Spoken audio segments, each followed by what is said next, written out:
নমস্কার বন্ধুরা, রিভার হিসেলে সবাইকে স্বাগত। আজকে আমার রেসিপি পমফ্রেট মাছের তেল ঝাল। তো চলো রেসিপিটি শুরু করি। তার জন্য নিয়ে নিয়েছি পমফ্রেট মাছ। মাছের মধ্যে 1 চামচ নুন, চামচ হলুদ গুঁড়ো, নুন হলুদ ভালো করে মাখিয়ে নেব।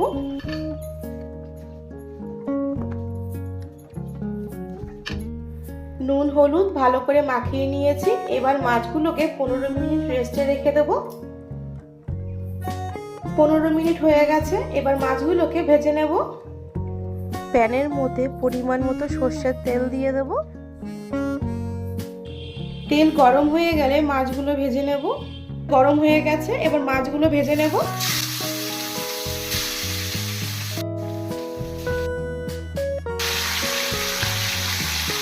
গ্যাসের ফ্লেমটা মিডিয়ামে রেখে মাছগুলো ভেজে নেব।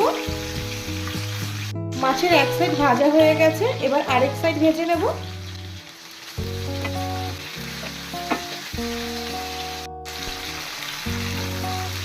মাছ ভাজা হয়ে গেছে, এবার মাছগুলোকে প্লেটে তুলে নেব।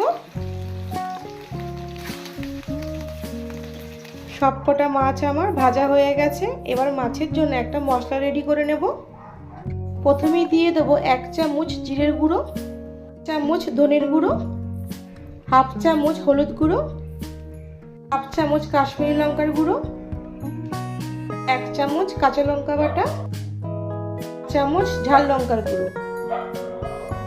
সামান্য একটু জল দিয়ে গুলে নেব।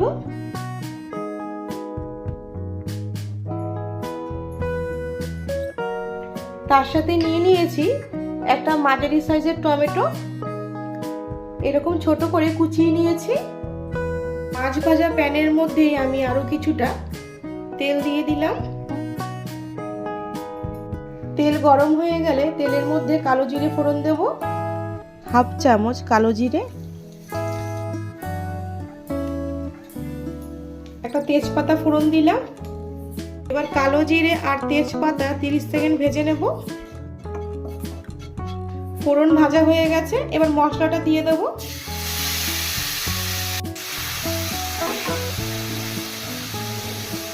মধ্যে একটু নুন দিয়ে দিলাম,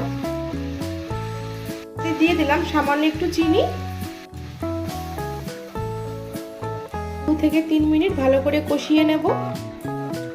এবার দিয়ে দেবো কেটে রাখা টমেটো। এবার টমেটো মশলার সাথে ভেজে নরম করে নেব।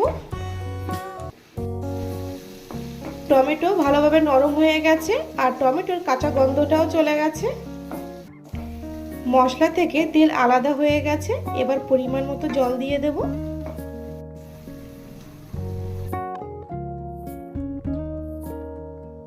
এবার ঝোলের মধ্যে আরো কিছুটা নুন দিয়ে দেব। এবার ঝোলটা ভালোভাবে ফুটে আসলে ভেজে রাখা মাছগুলো দিয়ে দেব। ঝোলটা ফুটে এসছে, এবার ভেজে রাখা মাছগুলো দিয়ে দেব।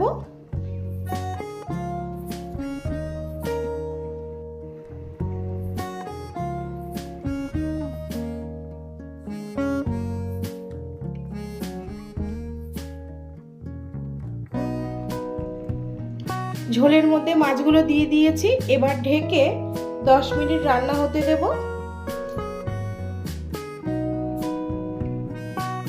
10 মিনিট হয়ে গেছে, এবার ঢাকনাটা তুলে দিলাম।